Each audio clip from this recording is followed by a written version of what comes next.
bonjour à toutes et à tous et bienvenue dans Cinefiles pour une nouvelle vidéo qui n'est pas une critique mais qui est une analyse. Et une analyse qui est un peu spéciale. Souvent les gens sur YouTube ils disent bienvenue pour une vidéo un petit peu spéciale.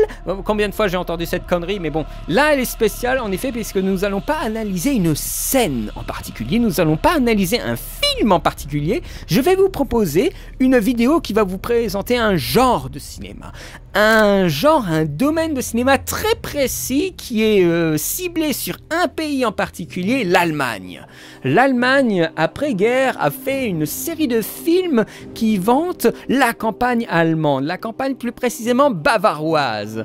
Ce sont des films de terroir qui vantent les grands espaces germaniques sous fond de comédie musicale. Entre autres, ce régime de films, ce groupe de long métrage sorti précisément dans une période bien ciblée, eh bien ça s'appelle le Heimatfilm.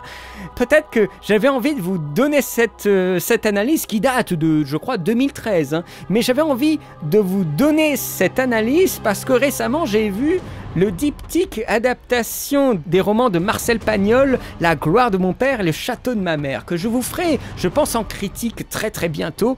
Et ça m'a donné envie de vous proposer cette vidéo, cette analyse. Alors bien sûr, c'est une analyse qui va revenir sur les fondations historiques de ce genre de film, sur les histoires qu'on y retrouve, et aussi un petit peu sur l'esthétique, sur les décors, bien entendu, de ce type de film. C'est une vidéo qui est un peu courte, donc elle est générale, mais elle va, je pense, vous brasser et vous présenter vraiment ce que c'est le Heimatfilm. Et je l'avais aussi envoyé à quelqu'un qui s'y connaît peut-être un petit peu plus, qui en a vu aussi beaucoup plus que moi, et qui a trouvé que c'était plutôt bien, même si c'était un petit peu rapide et avec un petit peu trop de blagues aussi.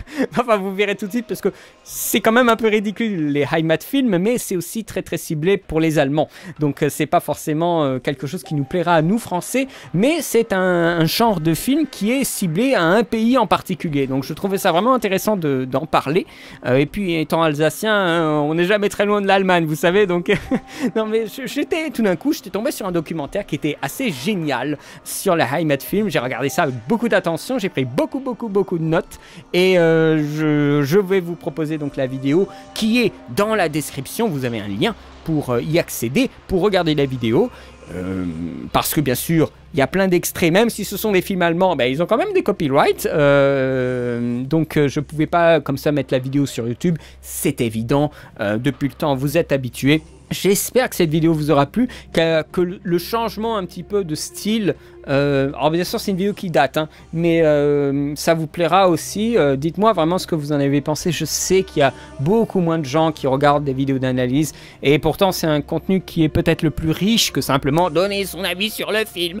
J'attends vos retours, si vous avez des choses à rajouter sur ce registre de films, si vous en avez vu par exemple. Je pense que la plupart d'entre vous, si vous avez une bonne culture du cinéma américain, vous avez vu La Mélodie du Bonheur, qui est clairement une adaptation américaine de Heimatfilm.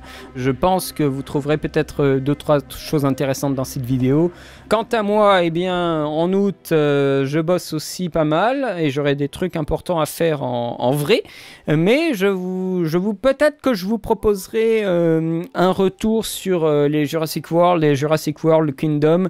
La critique du premier Jurassic World est terminée. La deuxième, elle reste à être construite. Donc ça arrivera peut-être fin août. Qui sait, en fait, j'en sais rien.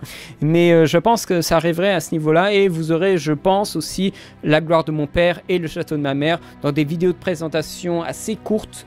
Parce que les films sont très bons, j'ai pas grand-chose à dire, à mis à part qu'on est très emballé très vite. Mais il y a 2-3 aspects qui m'ont vraiment plu dans le film et j'essaierai de vous les mettre en valeur quand j'en parlerai en vidéo. J'espère que ça se passe bien de votre côté. Je vous souhaite une très bonne semaine, un très bon été et à très bientôt pour de nouvelles vidéos.